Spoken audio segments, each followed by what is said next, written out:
Good morning, all. Myself, Rishna K. Raman, first semester Structural Engineering and Construction Management, SNIT, Adur. Today, I am here to present my topic, V-Stone Bridge. From the beginning of our module, we studied what is strain. Strain is the deformation of a body due to applied stress or force. Or in other words, strain is the ratio of change in dimensions to the original dimension. And next one, what is strain gauge? Strain gauge is simply a device used to measure strain. And what is the principle behind strain gauge?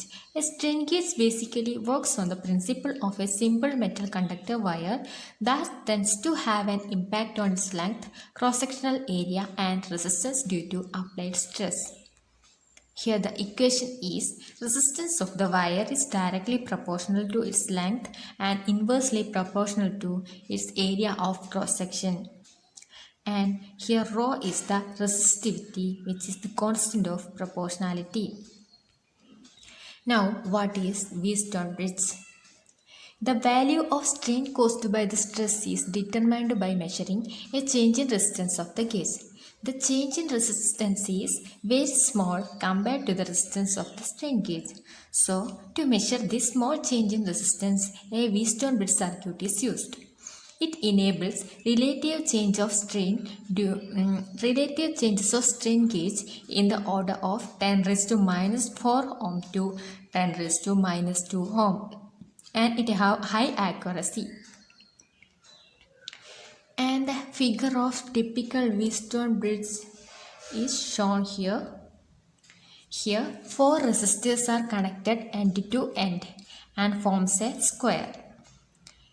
The resistors are R1, R2, R3 and R4.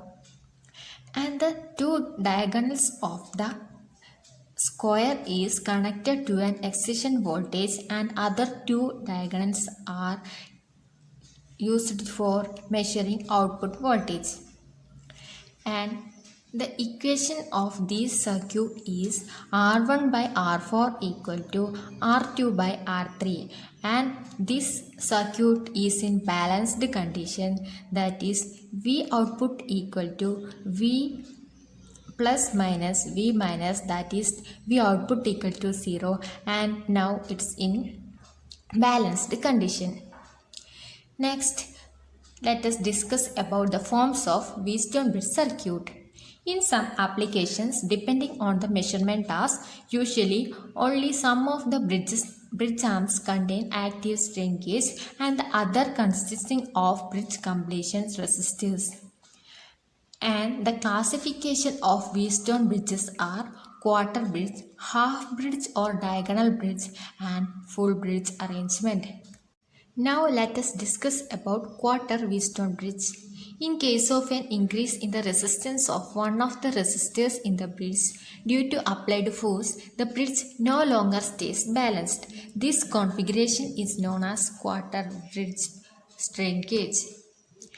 And in a quarter bridge circuit, as the distance between the strain gauge and the other three resistance is unknown, there may be a substantial amount of wire resistance that can impact the measurement. In this case, the strain gauge resistance will not be the only resistance being measured, but the wire resistance will also contribute to the output voltage measurement. This undesired effect can be minimized with the addition of a third wire connecting directly to the upper wire of the strain gauge. And the equation for the output voltage is Vx by 4 into K into epsilon, where Vx is the excitation voltage and K is the gauge factor and epsilon is the mechanical strain. And the next one is half V-Stone bridge. When we mount two active strain gauges on a bending beam, placed one at the bottom face and the other at the back, we will get half bridge arrangement. This is because half of the 4 resistors in the circuit are now strain gauges. Half V-Stone bridge, otherwise known as diagonal V-Stone bridge. As compared to the quarter bridge configuration, the half bridge circuit yields twice the output voltage for the given strain, thereby improving the sensitivity of the circuit by a factor of 2. Here is one example of half bridge.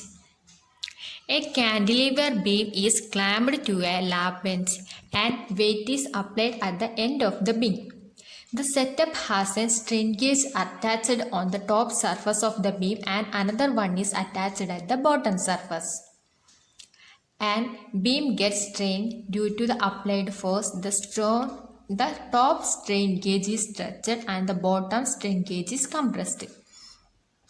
And in the case of a half bridge, the equation for output voltage is V0 equal to Vex by 2 into K into epsilon, where Vex is the excitation voltage, K gauge factor, epsilon is the strain. Next one is full Wheatstone bridge. On substituting all the resistors of the Wheatstone bridge circuit with 4 active strain gauges, we will get full bridge arrangement. This configuration enables large output of strain gauge transducers, improves temperature compression and offers even greater sensitivity. A full bridge strain gauge Wheatstone bridge gives linear output than other configurations as the output voltage. In this circuit, 2 of the diagonally attached strain gauges which are mounted on the bottom of the cantilever beam are compressed, and while the other 2 stretched during the process. This includes both positive and negative changes in the resistance in the circuit. On applying force, the resistance of all the strain gauges changed by the amount delta R, thus giving the following equation. The equation for output voltage is V0 equal to Vx by 4 into K by 4 into epsilon 1 minus epsilon 2 plus epsilon 3 minus epsilon 4, where Vex is the excitation voltage, K is the gauge factor, epsilon 1, epsilon 2, epsilon 3 and epsilon 4 are the mechanical strain. Both half bridge and full bridge configurations are known to provide greater sensitivity and better accuracy. It is not always possible to bond complementary pairs of strain gauges to the test specimen. For these specific cases, quarter bridge configuration is used. Therefore, depending on the size, mounting resistance and the nature of the application, a suitable gauge arrangement is used. That's all about my topic. Thank you.